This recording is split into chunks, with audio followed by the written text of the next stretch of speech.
Mundo. Olá pessoal, Sérgio Hart aqui da Cena Digital, trazendo para vocês mais um vídeo da série Transformação Digital Brasil em Cena. E o objetivo dessa série é traçar um panorama da transformação digital no Brasil e aprender com quem faz.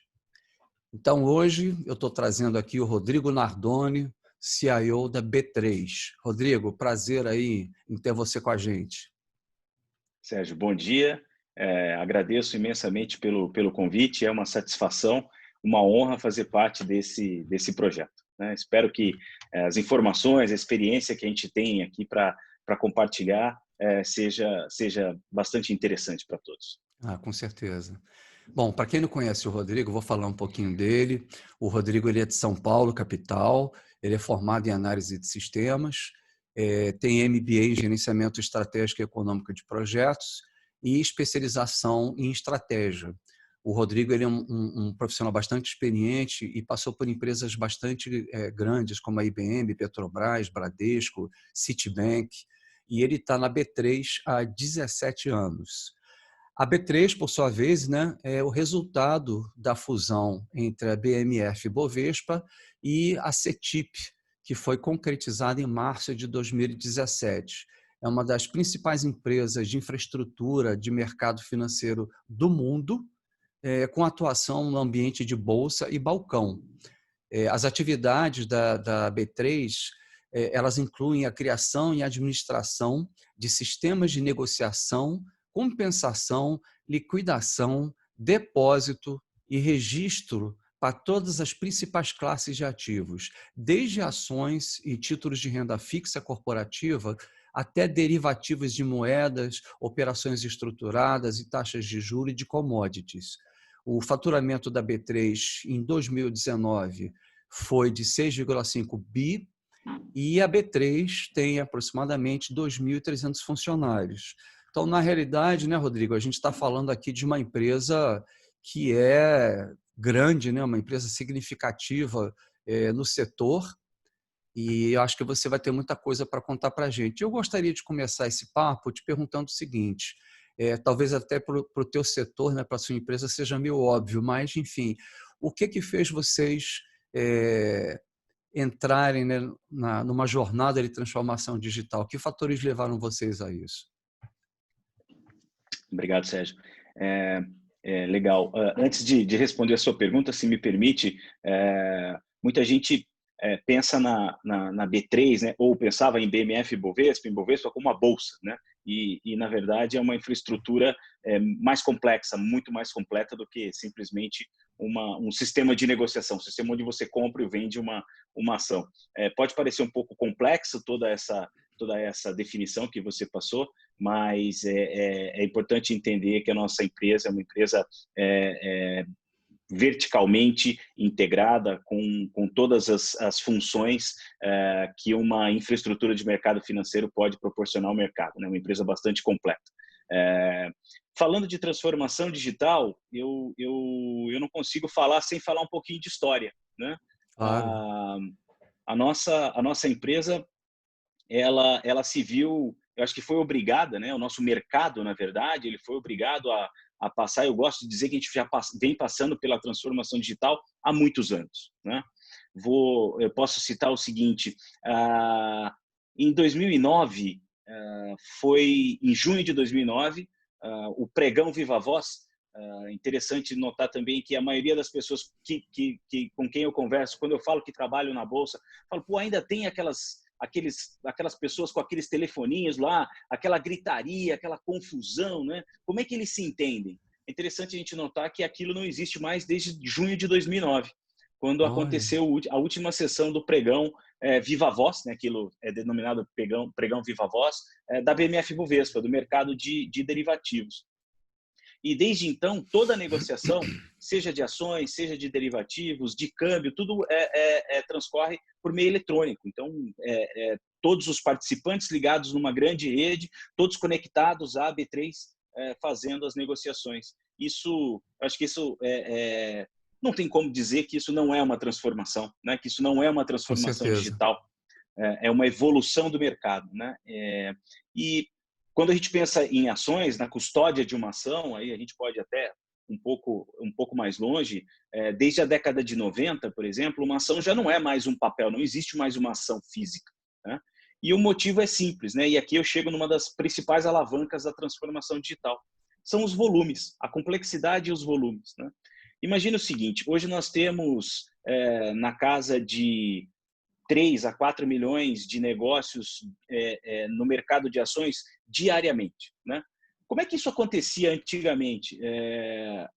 Ao término do pregão, apura-se as posições, apuram-se quem comprou, quem vendeu, e tinha a transferência física das ações, né? Então, imagine um grande escaninho, e imagine ali o escaninho do Sérgio, o escaninho do Rodrigo. Eu comprei uma ação da Petrobras de você, alguém teria que ir lá fisicamente pegar aqueles papéis, tirar da sua caixinha e colocar na caixinha do Rodrigo, né? E esse processo se repetia constantemente.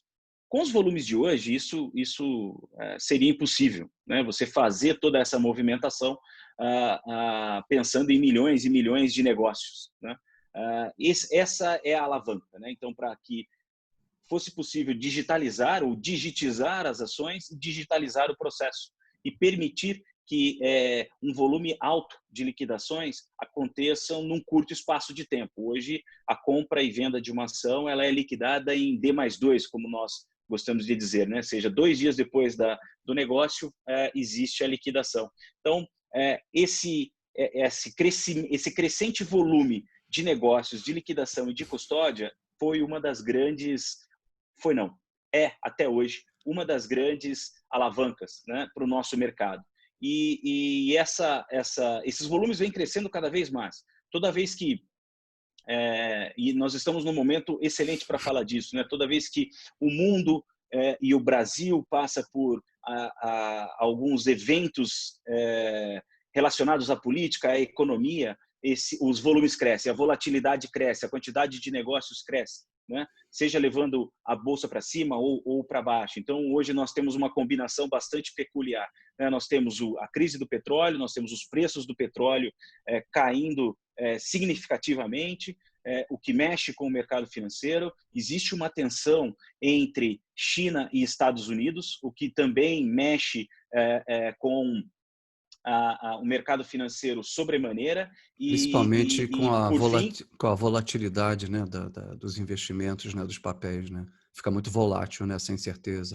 Exatamente, fica muito volátil, né? E também temos, infelizmente, a pandemia. Então, tudo isso faz com que os volumes cresçam e coloca à prova todos os as nossas soluções, né? Então, essa é uma grande alavanca. A segunda alavanca de transformação é a tecnologia, né? A tecnologia propriamente dita.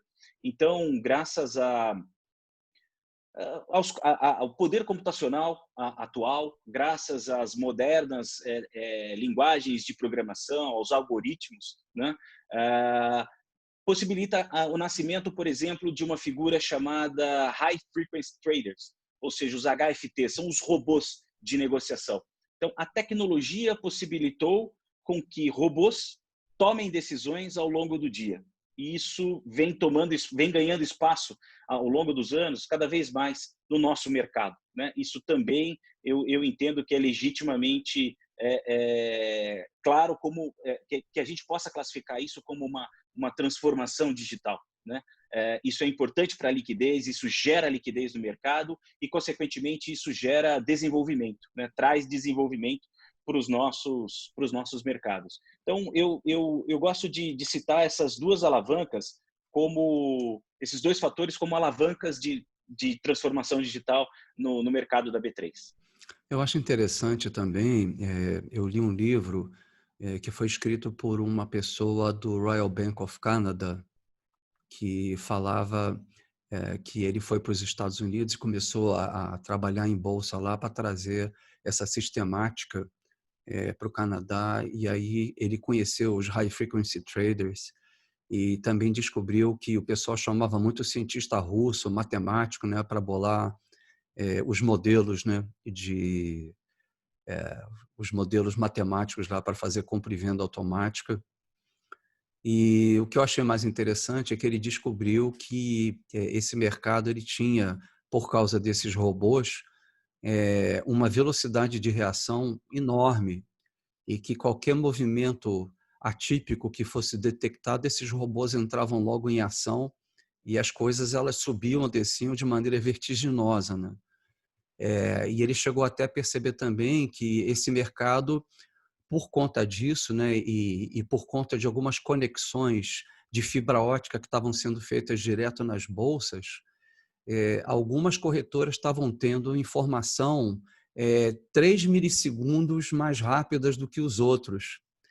E com isso eles estavam se beneficiando, enfim, que o mercado acionário já não era mais aquela mão invisível, né, os economistas falavam, mas que já estava meio que sofrendo influência direta, né, ou alguns estavam recebendo informação milissegundos mais rápido do que os outros, né? Então, eu acho interessante como que o teu mercado, o teu segmento de negócio, ele é a própria tecnologia, né? Ele é quase como se fosse um mercado de software, né? Porque o ambiente de negócio de vocês se dá em cima da tecnologia e mexe com Sem dúvida. dinheiro. Então, é uma coisa extremamente nevrálgica, né? É a combinação, eu diria que mais explosiva possível e a mais tecnológica possível que a gente pode conceber, né? Então, a evolução do Se, próprio mercado de vocês é a evolução tecnológica, né? sim, sim. Se me permite mais uma peculiaridade, né? Acho que pouca gente sabe disso. Ah, esse mercado de HFTs, nós, dentro da B3, oferecemos um serviço para o mercado denominado colocation, né? Então, nós vendemos racks para que os participantes possam colocar os seus computadores com seus algoritmos dentro do nosso ambiente de maneira próxima ao nosso match engine, né? ao coração do sistema de negociação. E aqui a coisa é interessante, porque você imagina uma sala onde você tem aqui de maneira figurada, né? Você tem o servidor com com o núcleo do sistema de negociação aqui na frente, e você vai ter um HFT mais próximo desse servidor, fisicamente falando, e o outro que está no fundo da sala, ele está alguns metros mais distante. Porém, nós somos obrigados a ter o mesmo comprimento de cabo, né? Então, o servidor que está aqui na frente, a gente tem que ficar enrolando o cabo, né? Fazer um montinho para garantir que a distância de cabo entre esse servidor que está mais próximo ao servidor de negociação é a mesma de quem está lá no fundo. E os participantes medem essa latência. Então, ele vem É, aqui aferir se de fato a latência do primeiro é igual à latência do último, porque não pode ter essa diferença. Então, o cara quer comprar o que está informação aqui na frente. privilegiada.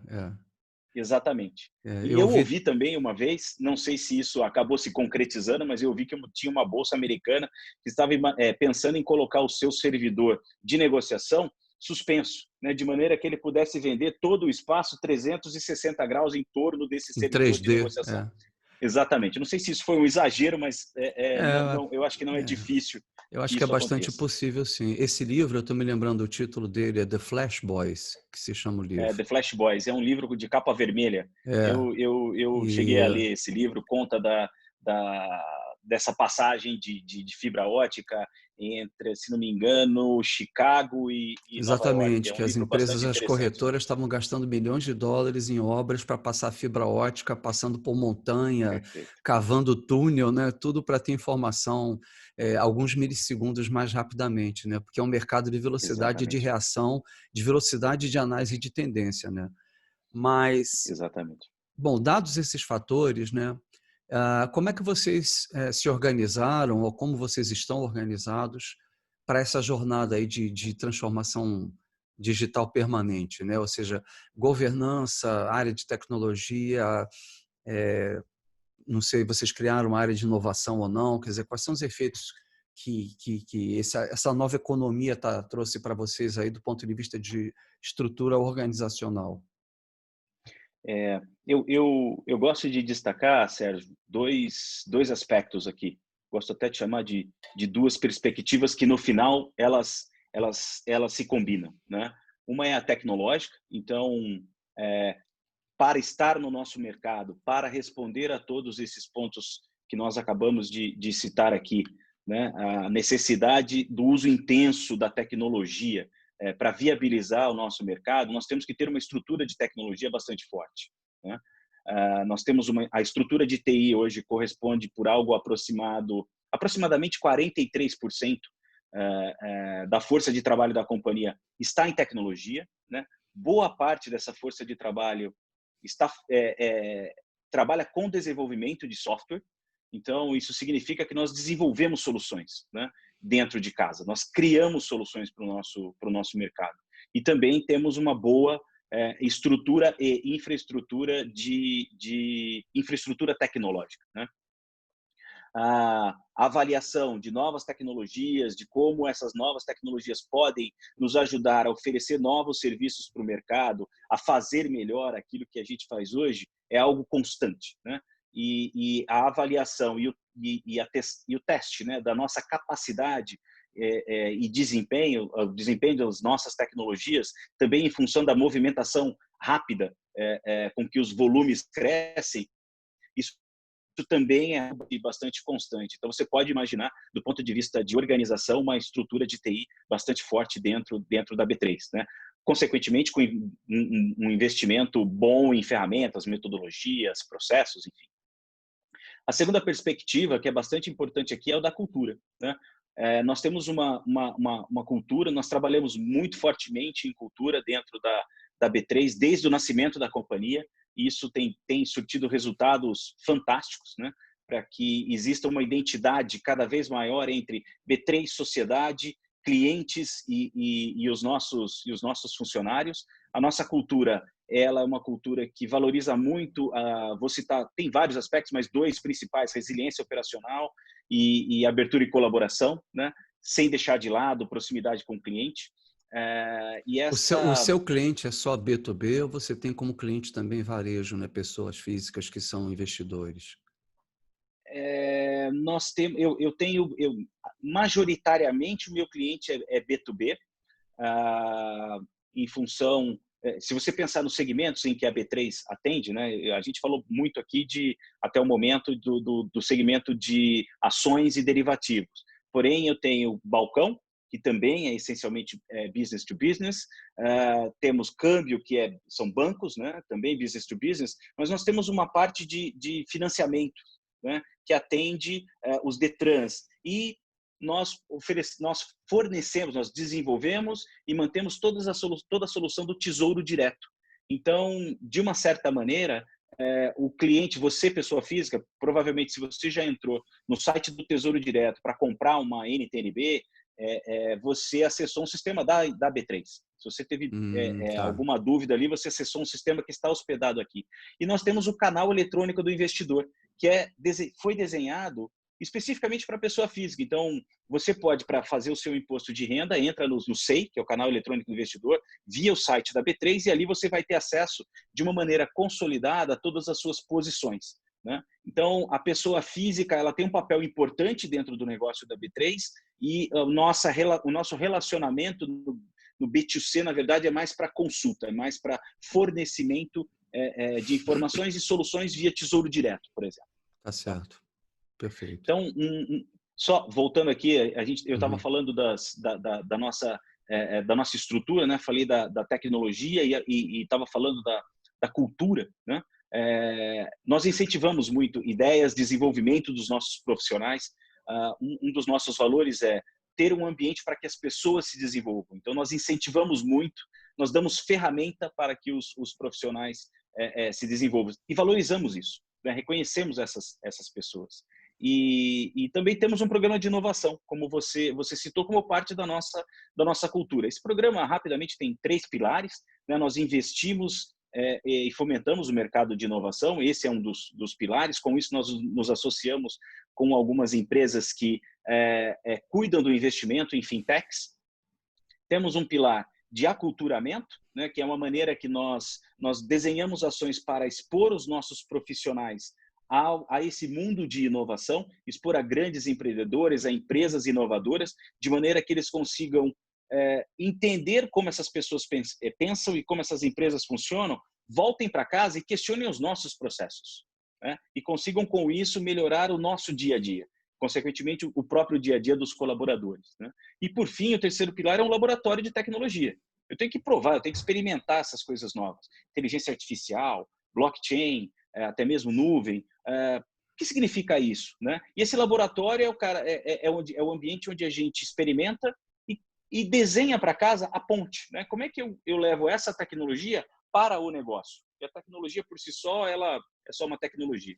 Eu tenho que explicar para casa como é que isso pode ser benéfico para o negócio. E esse laboratório é o mecanismo que nós encontramos para poder construir essa ponte entre novas tecnologias e o negócio. E é aqui que eu digo que eu acredito que tecnologia e cultura, elas estão ligadas, né? Então, são duas perspectivas que se encontram no final. Uma cultura inovadora, uma cultura tecnológica É, que alavanca o meu business. É assim que a permanentemente gente está estruturado. inovadora. Uma dúvida que eu tenho, ouvindo você falar isso, é o seguinte: a transformação digital, a definição, vamos dizer assim, correta, toda vez que você tiver uma mudança radical no modelo de negócio, em algum componente do modelo de negócio da empresa, seja de escopo, seja na performance do modelo de negócio, que seja alavancado por tecnologia. Então, consequentemente, o que você tem falado aí é uma busca incessante, né, por inovações, pelo uso de novas tecnologias para exercer papéis estabelecidos. E a minha dúvida é o seguinte: a definição do escopo de atuação da B3, ela é regulamentada, né? Ou seja, você amanhã não pode inventar um Sim, serviço novo, né? Você não pode se reinventar no sentido de criar um novo serviço. Isso tem que ser pedido permissão, né? Você tem órgãos reguladores, né? Onde você primeiro tem que fazer a tua missão básica bem, não é isso? sim, exatamente. Acho que a colocação correta, eu posso criar um serviço novo? Posso, mas eu preciso de permissão para isso. Eu preciso seguir uma série de regras, né? Então, Tá. hoje, inclusive, faz parte do nosso planejamento estratégico. Nós estamos expandindo o nosso leque de atuação, né, com iniciativas na área de seguros, com iniciativas na área de energia, mas tudo isso sempre com o acompanhamento e com o permissionamento dos reguladores, né? Seja CVM, Ah, seja, tá. seja Banco Central. Então, Então, de fato, você tem razão. Eu posso criar, eu posso desenvolver coisas novas, mas eu tenho sempre que estar caminhando par e passo com os reguladores, né? bom, pelo menos não é limitador, né? Ou seja, você não tem a limitação. Você pode propor e, se isso for aprovado, você entra. Agora, outra Sim, característica interessante de vocês é que vocês não têm concorrente, né? sim, temos, Ah, temos, é? temos concorrente, sim, sim. É, pode não parecer trivial, pode não ser trivial, mas se você pegar nos últimos anos, vou citar alguns casos aqui, pelo menos dois. Você tem Netshoes, você tem PagSeguro, a própria Stone, três exemplos de empresas brasileiras que abriram capital nos Estados Unidos, né? Então, a Nasdaq é minha concorrente. Ela está levando as empresas brasileiras a fazerem listagem Sim, lá fora, né? mas não no Brasil, Ah, né? Vocês não têm concorrente nacional. mas ele não deixa de ser um concorrente. Em última instância, se eu não prestar um serviço bom, se eu não tiver um preço adequado, se eu não for um bom participante de mercado, o nosso mercado acionário pode todo rodar lá fora, né? Hoje você tem empresas como a Petrobras que tem listagem aqui e lá fora. Então, nada Exatamente. impede uma empresa de estar lá fora e também ter ações aqui dentro. Hoje É. você Mas o que eu quero já dizer consegue. é que, se alguém quiser abrir ações aqui no Brasil, só vai poder ser através de vocês, né? Se quiser operar no Brasil, tem que ser pela B3, não vai ser pelo Nasdaq. hum, Não necessariamente. Na verdade, pode nascer, nada impede de alguém ter a iniciativa de criar uma nova bolsa no Brasil. Qualquer empresa pode fazer isso. Hoje, da maneira como da estrutura atual, se você quiser lançar ações da sua empresa no Brasil, será via B3. Mas não consigo entender que isso significa que eu não tenha concorrência, né? Se Tá. você pega o segmento de financiamentos, nós temos concorrências no registro dos contratos de financiamentos com um conjunto de outras empresas regionais. Se você pegar o mercado de balcão, duplicatas, né, existem pelo menos 3 ou 4 empresas que provê o Ah, serviço entendi. de registro de duplicatas, assim como a B3. Então, eu tenho sim Depende, concorrência. depende do segmento, né, de atuação, né? Você tem vários segmentos de atuação e alguns deles realmente tem concorrência, é verdade. Do ponto de vista de... ah, você estava falando aí, né, que vocês estão sempre trabalhando, sempre estão testando novas tecnologias. Como é que vocês fazem a governança disso? Quem é que elege a prioridade dos projetos, a prioridade daquilo que vai ser testado? Como é que funciona essa governança? Olhando para as novas tecnologias, né? Porque só para não tentar entrar na seara dos projetos estratégicos corporativos, né? Mas olhando para as novas tecnologias, em 2017 nós desenvolvemos um negócio interessante chamado radar de tecnologias, né? É um grande mapa, na verdade é uma mandala, né? Então nós primeiro passo, identificamos áreas da tecnologia que podem ser interessantes para a companhia. Inteligência artificial é uma área de estudo que pode trazer benefícios para a companhia. Como, por exemplo, imagine um sistema que, aliás, é um projeto no qual nós estamos trabalhando atualmente, onde eu aplique a inteligência artificial para identificar comportamentos anômalos dentro do mercado de negociação, né? Coisas que hoje eventualmente a gente faz com alguma limitação, você tem inteligência artificial ali buscando esses comportamentos não desejados, né? Então, inteligência artificial é um segmento importante. Quando a gente fala de algo um pouco mais distante, mas não deixa de ser bastante importante para nós, quanto computing, Sim. nuvem, né? Também é alguma coisa que a gente precisa analisar, entender como isso pode nos afetar no futuro. Vou parar nessas três, poderia completar aqui a mandala com mais 2 ou 3 áreas. Então, primeiro você coloca as áreas, depois nós identificamos alguns players de cada uma dessas áreas que já tenham alguma solução, que já tenham alguma proposta, até mesmo algum caso em produção, para que a gente possa analisar. E depois nós definimos o seguinte: quão próximo quão madura essa tecnologia está e qual seria o tamanho do impacto para o meu business caso isso vire um mainstream, né? Isso nos ajuda na priorização. Então, hoje eu entendo que eu tenho que olhar mais para a nuvem, inteligência artificial, do que para computação quântica, né? Para que eu não caia no erro de focar todo o meu esforço, todo o meu recurso que é escasso, em computação quântica e deixe de lado a inteligência artificial. Então, essa estrutura que nós chamamos de radar de tecnologia, que é revisada a cada 6 meses, ela que nos apoia na definição e priorização de projetos e onde é que eu vou colocar o meu dinheiro, o meu esforço para entendimento de novas tecnologias na companhia.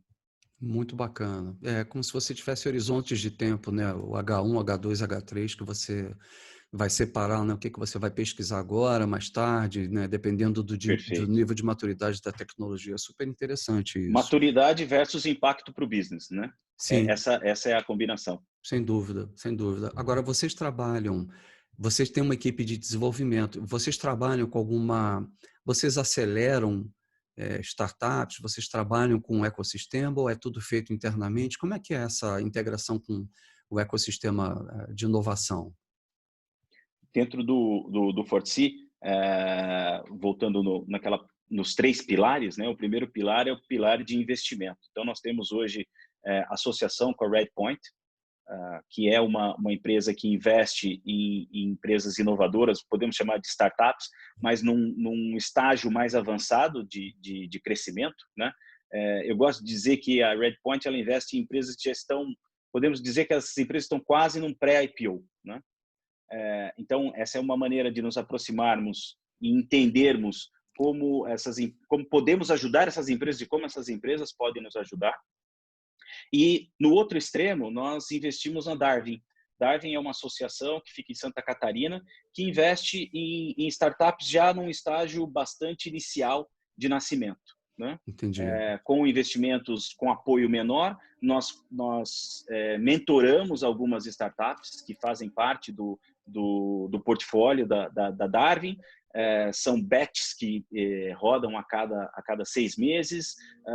Temos ali uma associação, temos um espaço no Cubo e com isso garantimos uma aproximação com o mercado de inovação, e o investimento na Darwin nos traz uma proximidade bastante grande com o mundo de fintechs, né? E tem sido interessante, porque desde que a gente começou esse processo, há 2 ou 3 anos atrás, antes toda solução que a gente ia fazer, primeiro a gente tinha uma bifurcação, né? Comprar ou fazer. Hoje eu tenho 3.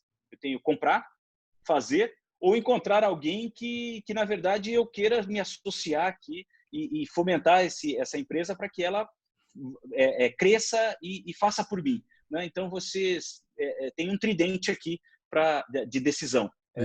Esse foi um fator bastante importante desse investimento, dessa aproximação com as fintechs. Você está tocando num ponto assim super importante, né? Eu chamo isso de você inventar a roda, você comprar a roda, você fomentar a roda, você ser sócio da roda, né? Ou você ser o acelerador da roda, né? Então você tem N formas de você estar buscando essa inovação, né? Ou seja, você ter você usar essa Redpoint que você falou, né? Que é uma empresa provavelmente de venture capital, né?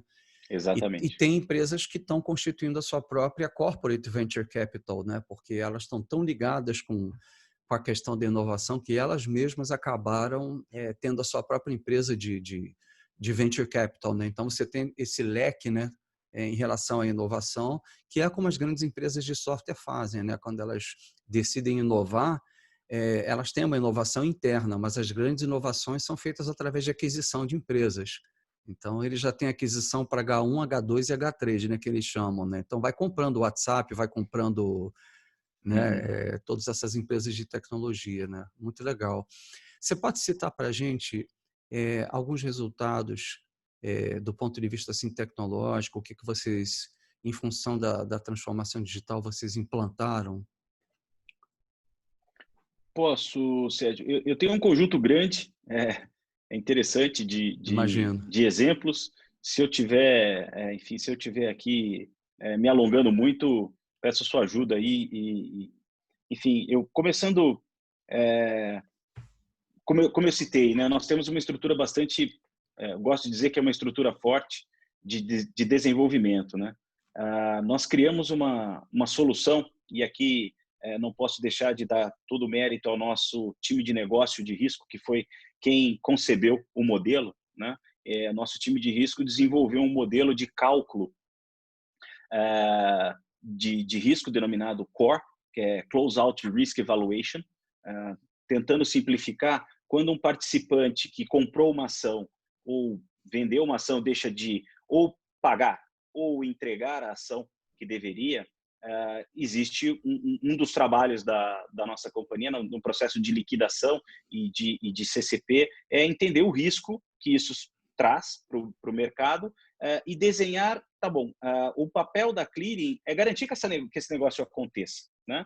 Para que isso aconteça, os participantes têm que depositar garantias previamente, né? Isso tem um custo para eles. Você tem que deixar um dinheiro ali, entre aspas, parado, garantindo que vai ser esse dinheiro que a B3 vai usar para ir ao mercado, comprar as ações que o Sérgio não entregou ou fazer aquela garantia virar dinheiro para cobrir a falta de pagamento do Rodrigo, né? E normalmente, esses sistemas de risco, eles trabalham em silos. Então, para derivativos é um, para equities é outro, para câmbio é outro. Isso gera uma certa ineficiência, porque imagine, se você opera nos 3 mercados, você tem que deixar 3 dinheiros parados, né? E se hoje você quer operar mais derivativos, você tem que tirar o dinheiro daqui, colocar lá e tem um operacional aqui por trás. Então, de maneira resumida, o nosso time de risco desenhou um modelo que pudesse olhar isso de maneira transversal. Você deposita dinheiro uma vez só e eu consigo olhar isso como um todo, né? Isso traz uma série de benefícios.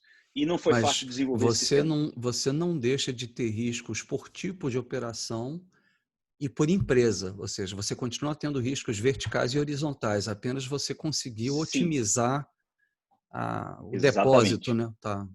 Exatamente. E também desenhar, entender como eles se offsetam, né? Eventualmente, um risco que você tinha aqui pode ser offsetado por uma posição negativa em equity pode ser offsetada por uma opção positiva que Tá. você tenha em derivativo. Então, essas Entendi. coisas, elas se conversam, né? Enfim, É do matricial, ponto de então. vista Exatamente. Do ponto de vista tecnológico, esse foi um desafio muito grande para a gente, né? Inclusive, nós tivemos que pensar fora da caixa. Nós usamos GPUs, né, que são processadores gráficos, trocando em miúdos, né? Estão usando o processadorzinho que os jovens usam lá no seu console de PlayStation para fazer cálculo de preço, né? A gente tem que calcular 4,5 bilhões de preços aproximadamente todos os dias. E como fazer isso? É aí que o nosso time de tecnologia entra em campo e conseguiu criar essa solução, que é uma das soluções de risco mais avançada do mundo. Do ponto de vista de resultado, para você ter uma ideia, ao término do projeto, nós conseguimos devolver para o mercado, a título de eficiência de alocação de capital, 40 bilhões de reais aproximadamente. Então, eram 40 bilhões de reais que estavam, de novo, parado, entre aspas, como garantias de alguma operação, Pô, e o isso é mercado pode usar fantástico. para outras coisas. É um resultado bastante importante, né?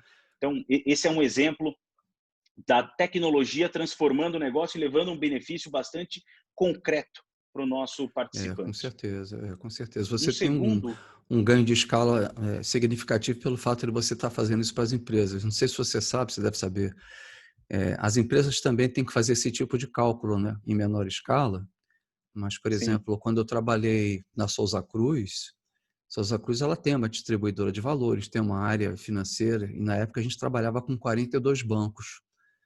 E você tinha uma análise de risco por instituição financeira e por tipo de operação. Então, você tinha que escolher exatamente o teu portfólio de investimentos em função do nível de risco de operação, né? Se era renda fixa, variável, né? E por instituição também. Então, uma coisa é uma operação com o Banco do Brasil, outra coisa é uma operação com um banco sim, menorzinho, mais perfeito. agressivo, né?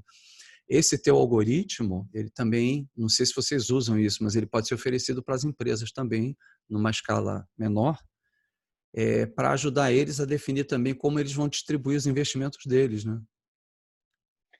O que nós oferecemos para o mercado é um simulador. Então, Isso. os participantes hoje eles podem acessar esse simulador de risco. Nós, inclusive, damos a opção dele de trazer a posição que está lá É, naquele momento em produção e sobre ela você simular Ana, diversos cenários. Então, esse serviço ele existe e está disponível para os nossos participantes. Tá? isso é muito legal. Mudando de área, uma outra projeto interessante, uma outra entrega interessante que eu gosto de citar como um exemplo como transformar a vida do cliente é o voto à distância, né? Uma solução que foi desenvolvida e criada já há algum tempo, que possibilita, que aproxima o investidor da empresa. Antes disso, para você votar numa assembleia, você tem que se deslocar, ir lá e fazer o seu voto presencial, né? Hoje existe a possibilidade do voto à distância de maneira eletrônica, via a sua distribuidora, a sua corretora. Então, isso aproxima investidores de empresas. Você Interessante, aumenta a possibilidade de um investidor fazer parte das decisões das empresas, né? Então, esse é interessante. um caso bastante legal. O que mais eu posso citar aqui? Dados, né? Ultimamente, nos últimos anos, nós temos trabalhado cada vez mais com dados e lançado produtos e usando a tecnologia para gerar valor agregado em cima da base bastante rica de informações que nós temos, e entendendo como esses dados podem apoiar os distribuidores, as corretoras, as empresas, né? Geração de score de crédito em função dos dados, sempre não só os nossos dados, mas somados com os dados públicos, né, que existem no mercado. Como é que eu posso melhorar a qualidade do crédito, da informação de crédito para as empresas, né? Ou seja, vocês já Então, oferecem esse tipo de serviço de rating para as empresas? sim, são produtos que estão Tá, sendo criados dentro da nossa unidade de financiamento, né? Eu tenho fantástico. produtos de dados voltados para o segmento de ações. Então, tem um produto chamado DataWise, por exemplo, onde quem tem acesso, quem compra o acesso a esse produto, consegue ter uma visão bastante interessante dos investimentos, como acontece em cada região, volumes financeiros do Brasil como um todo ou regionalizado. E isso é muito importante para estratégias de marketing, estratégias de aproximação de uma determinada corretora por região, né? E também na unidade de financiamento, com base nos dados de gravames, da base de automóveis e imobiliária, somado com um conjunto de outras informações que nós adquirimos de mercado, são criados os scores de crédito. Fantástico. Enfim, então eu falei do risco, falei do voto à distância, falei de dados, né, como a gente está transformando isso. Eu acho que vale citar também, nós, casando com inovação, nós somos fazemos parte de um consórcio global chamado R3, que é um consórcio de empresas do mercado financeiro. Tem mais 2 instituições grandes do mercado financeiro brasileiro também são associadas a esse consórcio, que é o R3, que é um consórcio que foi criado para desenvolvimento de uma tecnologia de blockchain chamada Corda, né? E já desde 2017, na verdade desde 2016, quando nos associamos a esse consórcio, nós trabalhamos em algumas provas de conceito, em alguns exemplos, para entender qual é todo o benefício que essa tecnologia pode trazer para o nosso mercado. E acho que agora, enfim, a gente tem um projeto que vai ser interessante para colocar isso à prova, né? Juntamente com alguns concorrentes, né? Como você citou, concorrência, com alguns concorrentes nós estamos criando uma estrutura de interoperabilidade para registro de duplicatas, usando Corda. Então, esse vai ser um bom case para entender, de fato, todo o potencial de benefício que esse tipo de tecnologia pode trazer. E, se me Fantástico. permite, dentro de um conceito que eu gosto de transformação digital, né, usando a tecnologia para, como você citou, transformar o negócio, criar coisas novas, mudar a experiência do cliente, eu entendo que também faz parte da transformação eu cuidar da transformação interna, né? Ou seja, a experiência dos nossos colaboradores, né? Ligados à cultura. Então, olhando para dentro de casa, nós, de novo, né, juntamente com a cultura, em 2018 a gente começou um projeto para transformar todos os nossos prédios, né? Nós tínhamos uma complexidade geográfica, pessoas no Rio de Janeiro, pessoas em Alphaville, pessoas em São Paulo. Fizemos um grande estudo para entender o que fazer, né? E chegamos à conclusão que nós deveríamos concentrar as nossas pessoas nos 2 prédios do centro, mais um escritório comercial na Faria Lima. Só que a gente não poderia simplesmente movimentar as pessoas, não faz sentido, né? Então, ali nós começamos olhando para a cultura, olhando para as pessoas, o que faz sentido para a companhia. E aí começam a surgir algumas palavras como agilidade, mobilidade, né? Uma cultura moderna, com foco no cliente, entregas menores. E isso significou repensar a estação de trabalho, repensar a experiência de trabalho dos nossos colaboradores. Nós tomamos a decisão, para algumas empresas eu acho que isso já era uma realidade, mas para a gente não, nós tomamos a decisão de sumir com aquela estação de trabalho tradicional e entregar para o profissional uma mochila. Essa é a sua nova estação de trabalho. Aqui tem seu telefone, aqui tem seu desktop, na verdade está tudo embutido dentro dentro do notebook, né, do laptop. E com isso nós entramos na era da mobilidade. Isso foi bastante importante para que pudéssemos passar pelo momento que estamos vivendo agora. Quando a pandemia chegou, quando nós fomos obrigados a adotar o trabalho remoto de maneira mais intensa, né? Chegamos a ter 90%, quer dizer, hoje nós estamos operando num regime de 90% do nosso time trabalhando remotamente. Nós estávamos preparados, porque havíamos definido a tecnologia, havíamos desenhado processos, treinado os nossos gestores, feito a implantação disso em ondas, né? Implanta uma onda, corrige os problemas, retroalimenta, implanta uma segunda onda. Então, nós estávamos bem preparados para passar por esse momento e os resultados têm sido fantásticos, né? Todos os nossos serviços estão sendo prestados em plenitude, não temos nenhuma restrição de horário ou de funcionalidade. Passamos por um momento de turbulência bastante importante nesses últimos meses, os volumes cresceram absurdamente e mesmo num regime remoto conseguimos suportar todo o nosso negócio. E olha que interessante, ainda conseguimos fazer um IPO, né? Houve um IPO algumas semanas atrás, o IPO da Estapar, em regime remoto. Então, isso mostra o quanto que esse preparo, né? Esse pensar adiante, ter uma cultura moderna, né? Estar preparado nos possibilitou um funcionamento pleno, mesmo numa condição bastante adversa. Muito interessante, muito Enfim, legal. eu falei de agilidade e eu não posso deixar de citar, como último ponto aqui, a implantação da metodologia ágil da B3, né? A gente vem trabalhando com isso há mais de um ano e colhendo os benefícios, mas também enfrentando as dores, né? Não é fácil você passar por um processo desse.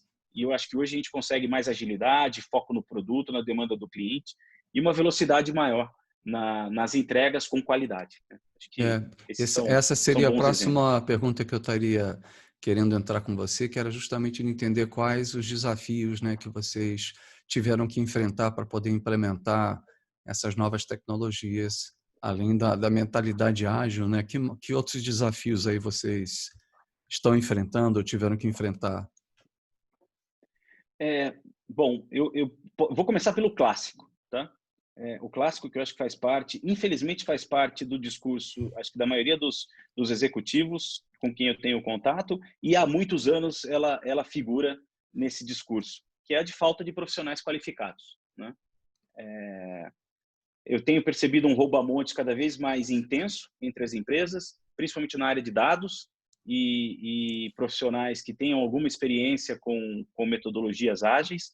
E para a B3, particularmente, a gente tem um dificultador maior, que é o fato de não ter uma empresa paralela no Brasil, né? Uma estrutura paralela no Brasil. Se você pensa num banco, por exemplo, um profissional de tesouraria, se você perde um profissional de tesouraria, tem N outros bancos onde você pode tentar buscar alguém para repor a perda do seu profissional. Eu não tenho outra B3.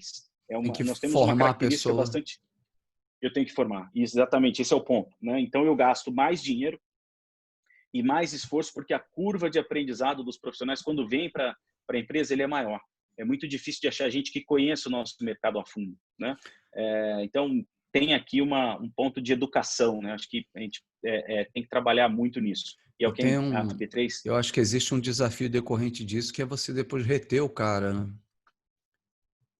Sim, sim, eu acho que como eu disse, né, eu tenho percebido um roubo-a-monte cada vez maior, mas pelo menos do ponto de vista de tecnologia, o que é bastante interessante, o que eu percebo que é um atrativo para os nossos profissionais, é o fato de nós podermos criar as nossas soluções, né? Eu costumo dizer que para quem trabalha com tecnologia, quem gosta de tecnologia, trabalhar na B3 é como uma criança entrar na Disneyland.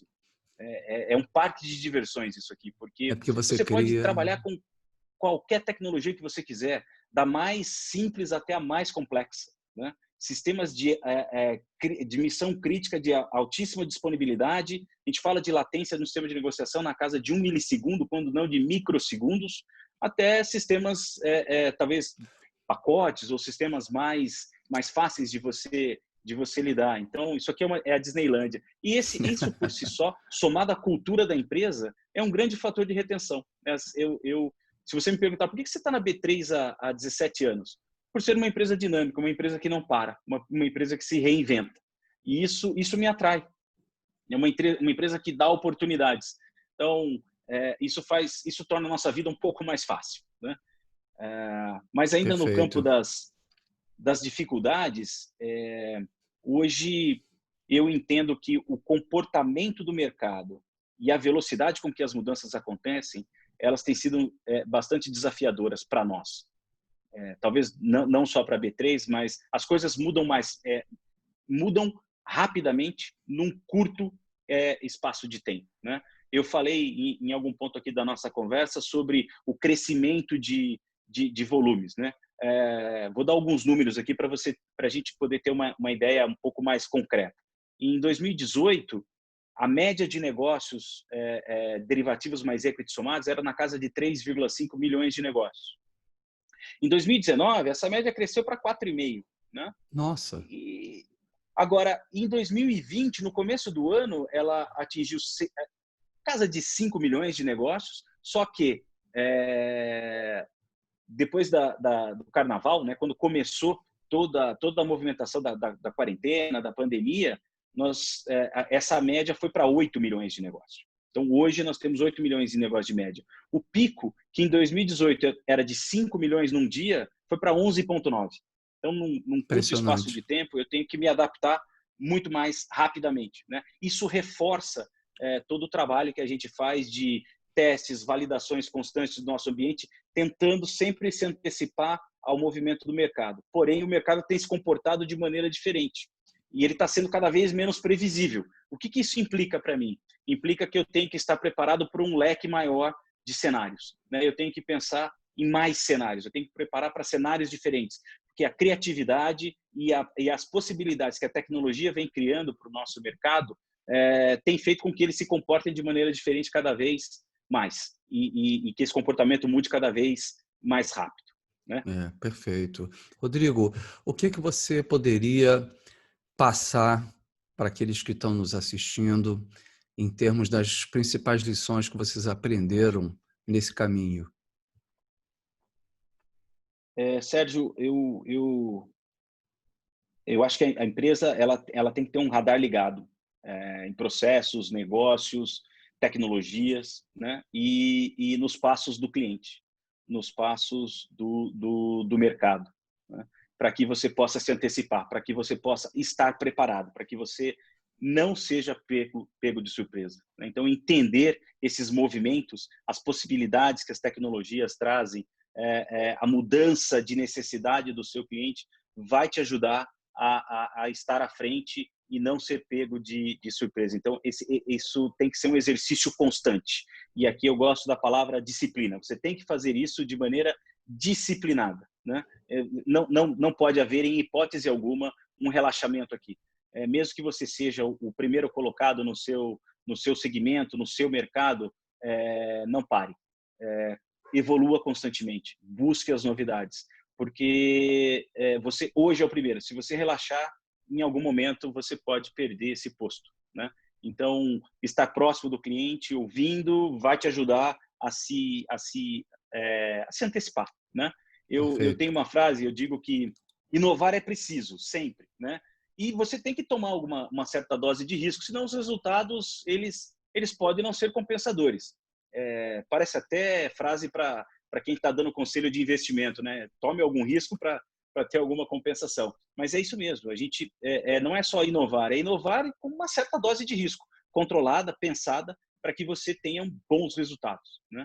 Sim, E adaptação rápida é a resposta. Essa frase não é minha, certo? Então, vai vencer aquele que melhor e mais rapidamente, na verdade, se adaptar. Acho que essa é a mensagem que eu posso deixar para quem está nos vendo aqui. perfeito, perfeito. Rodrigo, super obrigado pelo teu depoimento. Eu acho que foi riquíssimo, muito interessante, principalmente pela empresa que você representa, que está intimamente ligada à tecnologia, à inovação, à experimentação de novas tecnologias e metodologias também, né? Eu acho que isso é fantástico, e difere muito das empresas em geral que a gente tem entrevistado aqui, né? E queria te agradecer muitíssimo aí por abrir todas essas informações para a gente. Aqueles que estão nos assistindo também, se vocês gostaram do vídeo, por favor, assinem o nosso canal, deixem seu comentário aqui, né, o que vocês gostaram. Se vocês tiverem outras empresas que tenham cases bacanas de transformação digital, por favor, comentem aqui. Eu também vou deixar à disposição o download grátis do meu livro Transformação Digital do Conceito à Ação, e vou deixar o link também aqui para o webinar de Introdução à Transformação Digital, que vai possibilitar que você entenda essa conversa que eu tive com o Rodrigo aqui, que você possa absorver da melhor forma possível todos os ensinamentos e as lições aprendidas aqui que o Rodrigo compartilhou com a gente. Rodrigo, mais uma vez, super obrigado. Eu espero que daqui a um ano a gente tenha um outro papo desse tipo aí, com mais novidades ainda, né? Que pelo que eu vejo aí não vai faltar.